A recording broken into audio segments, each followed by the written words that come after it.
One of the less obvious but deeply concerning effects of a high-carbohydrate diet is the way it crowds out more nutrient-dense foods. In many modern eating patterns, especially those built around convenience, affordability, and habit, starches take center stage. White rice, pasta, bread, crackers, breakfast cereals, and potatoes often dominate the plate. While these foods may provide calories and a sense of fullness, they contribute relatively little in terms of essential vitamins, minerals, healthy fats, or high-quality protein.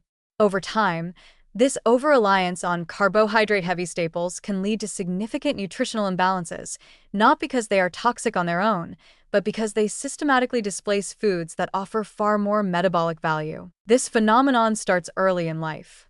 Children's meals are often structured around refined carbs: toast, cereal, juice, sandwiches, noodles, or fries. The sweet taste and soft texture make starches more appealing and easier to overconsume.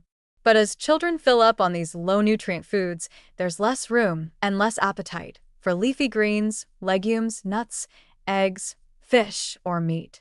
What starts as picky eating evolves into a long-term pattern where meals revolve around starch and critical micronutrients like zinc, magnesium, choline, vitamin A, and omega-3 fatty acids are routinely missed. The same pattern continues into adulthood, reinforced by cultural norms and marketing that label these starches as staples or comfort foods.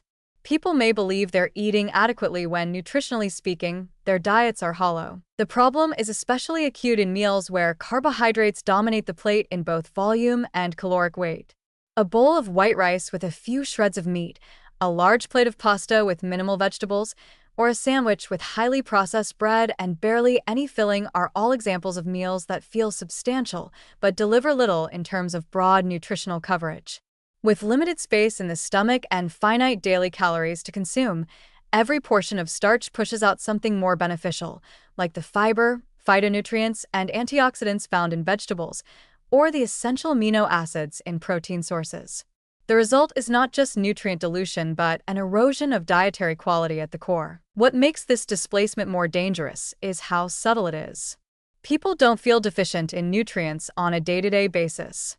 You can eat rice 3 times a day and not notice anything obviously wrong at first. But over months and years, nutrient gaps emerge.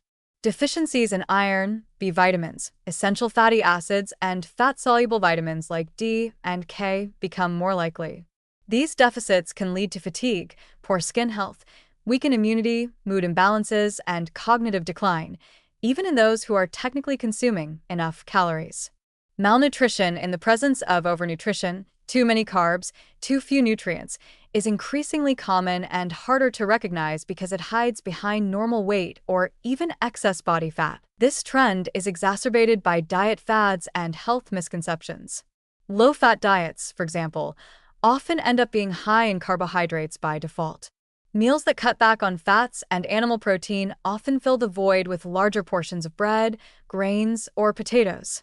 Even plant-based diets, when poorly constructed, may become little more than a rotation of starches: oatmeal for breakfast, rice for lunch, pasta for dinner.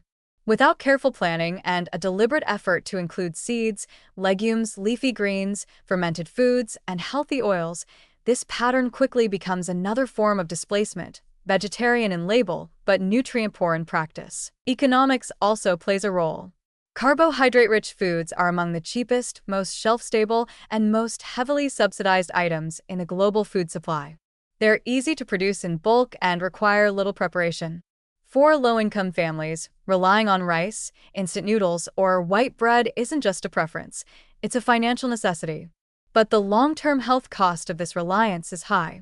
When nutrient-dense foods are displaced by starches not out of choice, but out of constraint, the risk of chronic disease, impaired development, and poor health outcomes grows exponentially. The long-term effects of a displaced diet are often diagnosed too late.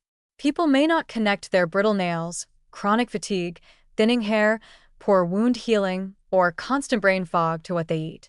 And because carb-heavy meals are filling in the short term, there's little incentive to question their adequacy.